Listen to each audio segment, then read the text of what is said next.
Pemirsa, meski banyak warga Jawa Barat yang menyambut pengiriman anak dan siswa bermasalah ke barak militer, kebijakan Gubernur Deddy Mulyadi ini banyak juga yang menentang. Ya, pemirsa, kebijakan pengiriman ke barak militer ini bahkan diketahui tidak menyelesaikan masalah. Nah, untuk membahas itu, pemirsa, di siang hari ini sudah bersama dengan kami Pak Satriwan Salim selaku Koordinator Nasional Perhimpunan Pendidikan dan Guru. Selamat siang, Pak. Ya, selamat siang, Mbak. Baik, Pak, ini tadi kita sempat mendengarkan juga ya berita-berita, ada yang pro dan kontra. Tapi apakah dengan pendidikan militer ini bisa membuat anak-anak menjadi jerat, terutama tadi anak-anak yang dinilai nakal gitu? Ya, pertama tentu kita apresiasi ya tujuan KDM atau Pemprov Jabar tentu baik ya untuk mengatasi persoalan perilaku menyimpang bahkan tindak kriminalitas gitu ya yang dilakukan oleh remaja gitu. Kita tahu Jawa Barat itu dari sisi demografis usia remaja 10 sampai 18-19 tahun itu terbesar ya se-Indonesia, itu yang pertama. Nah, yang kedua kita bisa membagi ini mestinya ke dalam 3 tahap atau 3 bagian ya. Pertama ini adalah apakah menjadi solusi gitu kan ya, yang sifatnya jangka panjang. Itu dulu yang harus kita pahami bersama gitu. Nah, kami memandang dari berbagai riset misalnya gitu, misalnya saya bacakan gitu ya dari Amerika Serikat, dari Vanderbilt University Law School gitu tahun 2007 dari James E. Muscar, dia mengatakan dari risetnya itu mengirimkan anak-anak itu atau mendidik anak-anak itu di barak militer itu berdampak ya kan terhadap pendisiplinan anak, tetapi itu dampaknya jangka pendek, tidak jangka panjang gitu ya. Nah, ketika ini dilakukan misalnya dalam konteks di Jawa Barat, kalau tidak salah sekarang berubah, maksud saya yang kami ketahui gitu ya, awalnya kan 2 minggu gitu, ternyata itu bisa sampai 30 hari, 2 hari, 14 hari, kemudian 14 hari lagi. Jadi kira-kira 30 hari gitu. Nah, memang kami P2G baru mendapatkan paparan dari Dinas Pendidikan gitu ya, bahwa memang ada syarat-syarat tertentu, siapa pelatihnya, bagaimana kurikulumnya, itu sudah ada, sudah muncul gitu ya. Bagian dari pendidikan karakter Pancawaluya istilahnya gitu ya. Ada 5 karakter utama nilai yang diharapkan muncul di Jabar dari anak-anak kita. Benar, bager, pinter, cager, sama singer gitu ya kira-kira. Nah, tapi saya belum lihat gitu ya bagaimana pasca setelah itu. Nah, kalau dididik di militer, asumsikanlah bagi Pemprov itu bisa menjadi solusi gitu kan, tetapi saya pikir harus disempurnakan, dilengkapi apa yang dilakukan oleh orang tua setelah itu, apa yang dilakukan oleh psikolog klinis setelah itu, apa yang dilakukan oleh Dinas Pendidikan setelah itu. Karena menurut si Jaime E. Muscar tadi dari Vanderbilt University Law School, mereka melakukan penelitian di Amerika Serikat, ternyata setelah pulang dari juvenile ya, bootcamp itu, juvenile bootcamp itu anak-anak ada 3 dari 5 anak justru melakukan perbuatan yang sama, bahkan makin kenakalan yang sama, bahkan kriminalitas gitu ya. Jadi kalau berbagai riset mengatakan demikian. Nah, makanya bisa saja sok gitu ya diuji coba untuk Jawa Barat, kabupaten kota gitu, tapi pasca mereka dari barak militer seperti apa, itu yang penting. Apakah ada keterlibatan dari psikolog klinis misalnya, dari guru, badan rehabilitasi gitu kan ya. Nah, ini yang penting. Kalau yang 30 hari atau yang 2 minggu kami baru dapat paparan, ya sudah jelas memang ada kualifikasi misalnya pelatihnya, instrukturnya. Yang kedua standar isi atau kurikulumnya apa. Ya betul yang dikatakan tadi oleh TV One, ya kurikulumnya diantaranya pendidikan kesadaran berbangsa bernegara atau bela negara gitu ya. Kemudian leadership, cinta tanah air, kepemimpinan dan seterusnya. Yang mana pola-pola seperti ini memang sudah sering kita lakukan, ada di sekolah-sekolah ya kan. Tapi biasanya anak-anak yang bukan butuh perhatian khusus, anak-anak yang pada umumnya calon OSIS, gitu. Betul. Nah, sekarang kan agak berbeda perlakuannya gitu. Nah, kemudian yang harus saya pikir dilengkapi oleh Pemprov Jawa Barat adalah agar ini betul-betul berhasil dan kita bisa membuktikan kepada riset dunia bahwa di Indonesia ternyata berhasil gitu ya. Kalau di Amerika itu gagal, di Indonesia berhasil. Saya pikir tadi misalnya gini, harus dipilah-pilah. apa yang dimaksud dengan kenakalan atau seperti apa indikatornya. Betul, iya. Apakah Ada kenakalan yang kategorinya. sifatnya sehari-hari, Iya. misalnya anak malas belajar, bangun tidurnya telat, ibadahnya ogah-ogahan Iya, gitu ya, atau masuk kategori yang sudah kenakalan remaja, yang itu sudah sampai ke tindak pidana. Kriminalitas. Tawuran, Tawuran gitu ya. Dulu, nah ini penting juga ingatan publik, tahun 90-an di DKI Jakarta itu ada namanya sekolah kodam, kira-kira anak-anak yang bermasalah ikut tawuran, kemudian dibina oleh kodam Jakarta tahun 90-an. Tetapi menurut laporan gitu itu tidak berhasil gitu ya. Tidak berhasil untuk menciptakan bagaimana anak-anak tidak tawuran lagi gitu. Nah, semoga Pemprov Jawa Barat bisa belajar dari yang dilakukan dulu tahun 90-an di DKI Jakarta gitu. Itu yang ingin dirasakan itu adalah justru dampaknya ya, bukan Dampak ke ketika depannya, melakukan ininya ya. Jadi kalau kita bagi tadi fasenya, Mbak di awal tadi sebelum berangkat ke bootcamp tadi, lalu yang kedua pada saat pelaksanaan, kalau pada saat pelaksanaan kami melihat paparannya sudah cukup lengkap, standar isinya ada tadi, standar pelatihnya dari TNI, ada kualifikasi. Kemudian proses pembelajarannya sama standar kompetensi yang diharapkan dari anak itu ada. Tetapi yang belum kita lihat adalah bagaimana pasca itu. Nah, takutnya begini, misalnya anak yang dikirim oleh sekolah, oleh orang tua itu yang kecanduan gawai. Sudah adiksi gawai nih Mbak. Banyak anak kita yang begitu ya, mungkin orang dewasa juga Game gitu. online dan Game lainnya. online, betul, kecanduan game online gitu ya. Tetap kemudian dikirim selama tadi 1 bulan, 30 hari gitu. Kemudian pulang ke rumah, ya kan, oke, selama di di Rindam atau di satuan-satuan militer TNI AD tadi mereka nggak pakai gawai.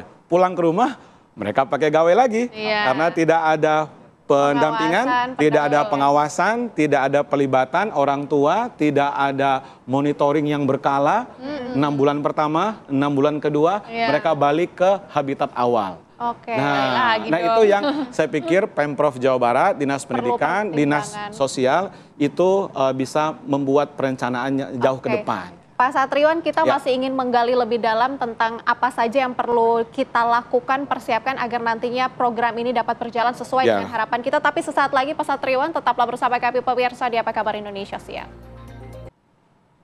Ya pemirsa, masih bersama kami di Apa Kabar Indonesia Siang. Tentunya kita juga masih akan mendalami mengenai tadi ya anak-anak yang dikirim ke barak. Nah, bersama dengan Pak Satriwan juga. Pak Satriwan, ini kalau dilihat ya tadi kan juga sempat disinggung. Justru nantinya ini akan seperti apa? Karena tidak ada pengawasan. Jikalau ini menyangkut kepada orang tua ini harusnya seperti apa sih Pak? Ya, terima kasih. Jadi kita patut garis bawahi kemudian pas pelaksanaan sama pasca gitu ya. Nah, yang mungkin harus dilengkapi oleh Dinas Provinsi, Dinas Pendidikan, yaitu pasca itu mau seperti apa. Nah, yang penting juga pelibatan psikolog klinis saya pikir gitu ya. Setahu saya ada pendekatan misalnya terapi multisistemik gitu ya. Ini penting juga bagaimana perawatan anak-anak itu pasca yang pasca mereka pulang dari bootcamp tadi gitu ya, yang melibatkan semua unsur juga.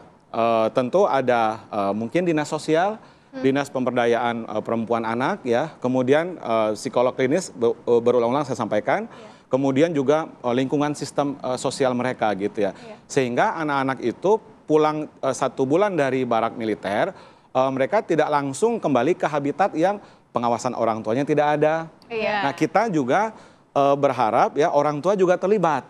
Nah, kalau selama ini kan orang tua merasa sudah lelah menghadapi anaknya yang nakal, yang tawuran terus, yang begadang terus gitu ya. Kemudian, wahai Pemprov, ini anak-anak saya serahkan tolong dididik. Dididiklah oleh tentara selama 1 bulan. Selesai 1 bulan dipulangkan ke rumah. Nah, di rumah ekosistemnya balik kepada ekosistem semula. Ya kan, kebiasaan di rumah, pola asuh di rumah, lingkungan sosial, di sekolah balik ke lingkungan semula gitu. Nah, kalau itu tidak tidak juga diberesin atau tidak juga disentuh, saya pikir ini akan mengulangi persoalan yang sama. Betul. Pak Satriwan, ini kan sebenarnya sesuatu yang kompleks. Untuk merubah perilaku anak itu sebenarnya bukan hanya dengan menakut-nakuti, karena stigma yang beredar sekarang ini anak-anak mau melakukan sesuatu seperti yang mereka minta karena mereka merasa takut. Ada tekanan secara psikologis yang ada di dalam proses ini. Ini apa nih yang harus kita Ya, persiapkan? itu betul. Secara psikologis atau pendidikan gitu ya, memang motivasi anak itu untuk patuh kepada sesuatu atau kita secara umum ada faktor eksternal, juga ada faktor internal. Nah, dalam hal ini memang ada faktor eksternal, yaitu ditakut-takutin. Sekarang mungkin rame juga ya kita lihat di IG gitu, orang tua yang merekam anak SD atau TK, ayo apa namanya sholat, kalau enggak ntar bawa ke Pak Dedi gitu ya, atau ayo tidur, kalau enggak mau enggak nanti dikirim ke TNI gitu ya, terus anaknya takut gitu ya. Ini saya mengingatkan ke tahun 80-90 kita waktu kecil dulu juga seperti itu gitu. Nanti ditangkap sama tentara loh, nanti ditangkap sama polisi loh gitu. Nah, itu bisa saja mempengaruhi apa namanya kedisiplinan anak, tetapi tidak terbangun atas kesadarannya. Itu bisa saja, itu bisa. Yang kedua tentu kita tentu tidak berharap anak punya mindset bahwa TNI itu serem. Karena TNI itu kata Panglima Sudirman berasal dari rakyat untuk rakyat, kan begitu ya, dan menyatu dengan rakyat gitu. Jangan sampai anak-anak kita generasi berikut nanti nggak mau masuk TNI polisi ya kan, karena polisi dan TNI itu adalah instrumen buat nakut-nakutin. Ntar ditangkap loh, ntar dididik loh 2 minggu 1 bulan gitu kan ya.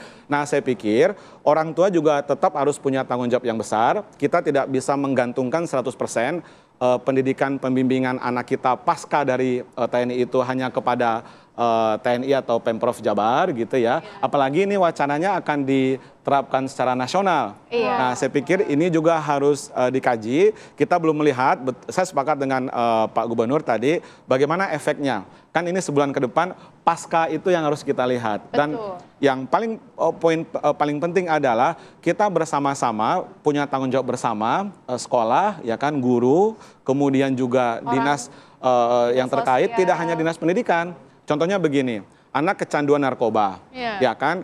Kalau semata-mata dikirim ke juvenile boot camp tadi, ya kan, ke TNI, apakah lantas selama 1 bulan habis itu dia tidak akan adiksi kepada narkoba? Mestinya kan diurus oleh badan atau balai rehabilitasi.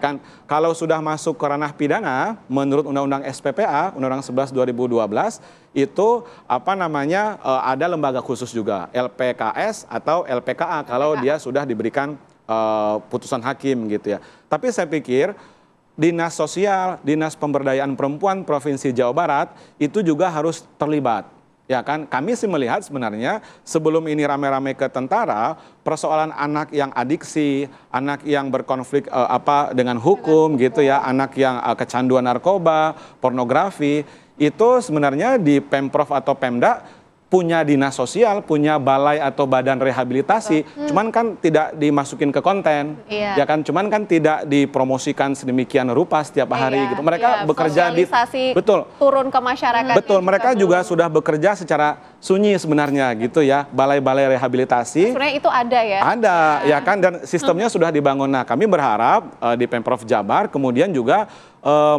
memanfaatkan badan-badan tadi yang semuanya di bawah Pemprov atau di bawah pemerintah kota atau kabupaten. Jadi betul-betul gotong royong bersama kita gitu. Tapi Pak, ini artinya sekolah ini masih tetap menjadi ruang inklusif bagi anak-anak yang dinilai tadi nakal, atau justru anak-anak yang nakal ya udah masukin aja gitu ke barak militer ini? Nah, di awal tadi saya menyebutkan bahwa memang harus ada kualifikasi ya, mana yang nakal, yang sifatnya adalah kenakalan remaja yang pada umumnya, atau yang kenakalan remaja yang sudah menjadi tindakan pidana, kan begitu ya, tindakan kriminal gitu, itu satu.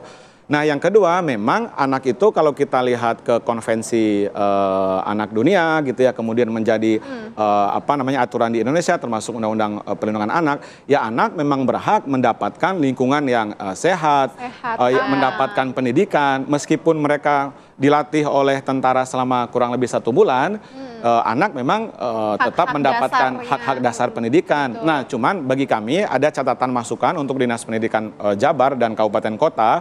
Ketika guru-guru yang di sekolah itu kemudian tetap mengajar ke barak-barak tentara gitu ya, mengajar IPA, IPS, anak-anak kita yang di sekolah tentu juga harus diperhatikan ya, sama-sama diprioritaskan kedua-duanya gitu. Cuman beda lokasi, beda waktu saja. Dan di sini juga lah ikhtiar dari teman-teman guru itu diharapkan lebih karena mereka harus mengajar di 2 tempat ya kan dengan karakteristik karakter anak yang yang berbeda berbeda. dan tentunya dengan pendekatan yang berbeda juga. Oke. Rasanya lingkungan sekolah itu agak berbeda ya dengan lingkungan barak militer gitu kira-kira ya. Nah itu apa tantangan kawan-kawan guru di Jabar saat ini. Pak Satriwan, tapi kalau kita lihat ini dalam lingkup yang lebih luas, Ya. sebenarnya apakah ini bisa menunjukkan kegagalan pendidikan kita di Indonesia? Karena karakter-karakter kita tuh banyak sekali pendidikan karakter yang sudah diterapkan di SD, SMP, SMA. Ini Ya. gimana? Apakah memang kita harus memperbaiki struktur yang sudah ada atau bagaimana? Ya, katanya daun kalau jatuh gitu ya atau ranting jatuh itu terdengar suaranya, tetapi ketika pohon itu tumbuh tidak terdengar suaranya. Nah, itu kata orang bijak ya. Artinya apa? Ketika kita melihat ada 30, 50, 100, 200, 1000 anak kita yang dianggap memiliki kebutuhan khusus yang disebut nakal itu, tapi kita lupa ada puluhan juta yang sudah menjadi seseorang. Iya. Ya kan? Ada puluhan juta anak-anak kita yang mereka menjadi anak-anak yang cerdas, yang cager, yang benar tadi, yang pinter tadi, yang singer tadi, gitu kan ya. Nah, sama yang bager tadi kalau bahasa Sunda gitu ya. Ternyata anak-anak yang lain yang puluhan juta jumlahnya lebih banyak itu justru sudah menunjukkan kompetensi yang bagus, sikap yang bagus, akhlak yang bagus gitu ya. Nah, balik ke yang tadi, anak-anak ini apa namanya tadi gimana? Anak-anak yang dianggap nakal ini, ya saya pikir ini pasti akan bisa berubah harapannya, tetapi kan tergantung ekosistem setelah. Betul. Ya, karena kita tidak bisa berharap hanya kepada TNI. Kalau dikatakan gagal, saya tidak berani mengatakan gagal. Apakah kita yang ada di ruangan ini produk gagal dari kurikulum sekolah? Iya. Kan tidak. Iya Ya juga kan? ya. Nah, makanya tadi saya katakan kita memang suka menyoroti ya kan ketika tadi daun yang jatuh atau apa dahan yang jatuh karena bersuara dia. Iya. Tetapi kita lupa ketika bagaimana pohon Pohon itu yang tumbuh tumbuh. karena nggak bersuara. Nah, ini kan rame ya karena ada apa namanya praktek-praktek yang ini anak nakal masuk ke tentara. Bagi memori kolektif kita agaknya baru nih di Indonesia, gitu kan ya. Biasanya yang masuk latihan kemiliteran itu LDKS itu siswa pada umumnya, Iya. bukan siswa yang dianggap nakal. Wah, sekarang anak-anak yang berkebutuhan khusus yang tadi menyimpang kenakalan remaja dikirim ke TNI. Saya pikir kita tidak bisa mengatakan pendidikan kita gagal, tetapi bahwa sistem pendidikan kita, bahwa tripusat pendidikan kita seperti kata Ki Hajar, rumah paling pertama, keluarga, yang kedua adalah sekolah atau madrasah, ya kan? Yang berikutnya masyarakat, itu punya tanggung jawab andil yang besar, termasuk pemerintah. Oke. Gitu. Artinya baik. pesan terakhir ya untuk keluarga di rumah sebagai pendidikan pertama. Betul, pendidikan pertamanya ada di sekolah justru gitu. Nah, jangan sampai mindset orang tua tadi serahkan kepada Pemprov, ya kan, kepada tentara gitu ya. Habis itu pulang ke rumah, ya orang tua tidak ikut lagi terlibat. Padahal orang tua justru yang paling utama mendidik anaknya. Nah, kita harapkan ini akan sukses, tetapi mari kita lihat 1 bulan ke depan seperti apa. Dan yang paling pokok juga, mohon dilibatkan, tadi Kang Pak Gubernur sudah bagus, KPAI akan dilibatkan, apalagi tadi Komnas HAM ya, kemudian Kementerian Pendidikan yang terkait gitu. Dan mari kita buktikan kepada riset dari Amerika tadi, Bahwa kita bisa berhasil. Indonesia bisa berhasil. ya kita ya. gitu. Kalau rating jatuh terdengar, tapi kalau pohon tumbuh nggak kedengeran. Iya. Iya, Terima iya. kasih banyak Pak Satriwan Siap, sudah makasih, bergabung Pak. bersama dengan kami di Apa Kabar Siap, Indonesia sama-sama, Siang. Dan Mbak. tentunya kita juga nanti akan tunggu ya bagaimana sebetulnya dampak dari kebijakan ini.